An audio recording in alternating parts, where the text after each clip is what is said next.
Hello guys, अस्सलाम वालेकुम। Welcome to my back channel. আজকে আমি বিরিয়ানি রান্না করব। আমি অন্যরকম করে বিরিয়ানি রান্না করব। তার জন্য আমি আগে মাংসটা দিয়ে দিব।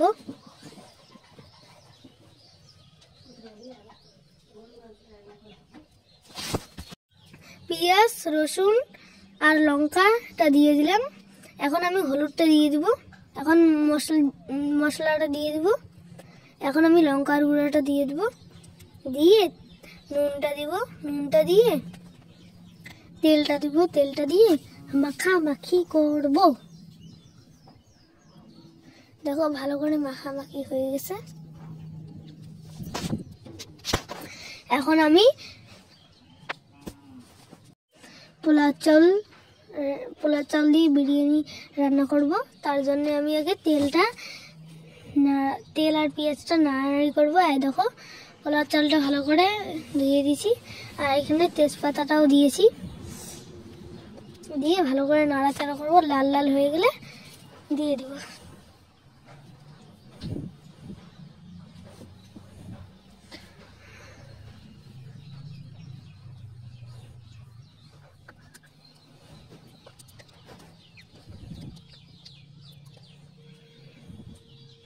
এখন আমি যতগুলো চাল দিয়েছি অতগুলোই পানি দিব।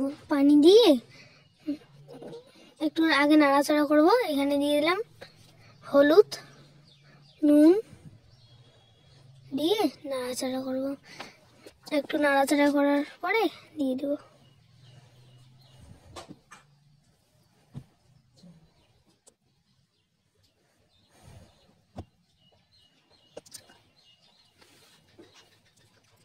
অতগুলোই পানি দিলাম, দিয়ে বসাই দেবো।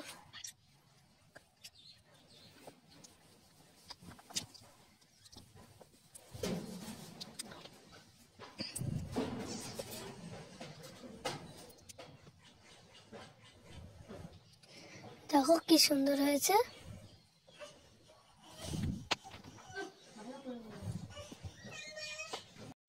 দেখো নাড়াচাড়া করতেছি।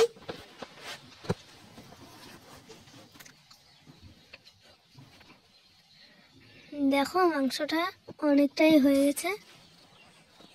কি সুন্দর হয়েছে। আপনারা বাড়িতে রান্না করে খাবেন। দেখো কি সুন্দর হয়েছে, হলুদ রঙের। আর এদিকে আমি মাংসটা নাড়াচাড়া করতেছি।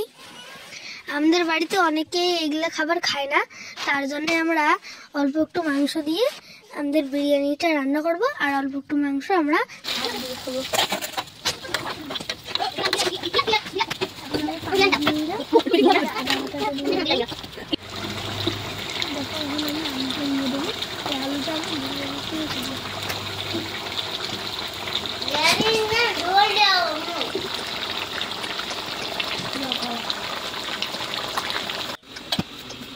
দেখো বিরিয়ানিতে আমি একটু কড়াইতে উঠে রেখেছি এবং মাংসটাকে আমি বিরিয়ানিতে ধুয়ে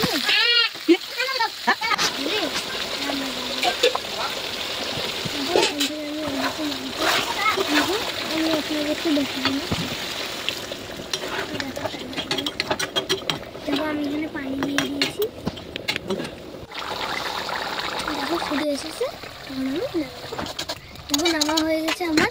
এখন আমি আমার বিরিয়ানিটা দিয়ে দেবো। দিয়ে আমি খুব সহজ পদ্ধতিতে রান্না করতেছি। ভালোভাবে রান্না করবো। দেখো আমি এখন এখানে ঘি দিয়ে দিলাম। ঘি দিয়ে চাট মশলাটা দিলাম, দিয়ে নাড়াচাড়া করবো। 5-10 মিনিট বসিয়ে রেখে তারপর হয়ে যাবে আমার রেডি বিরিয়ানি। আমি দেখাই।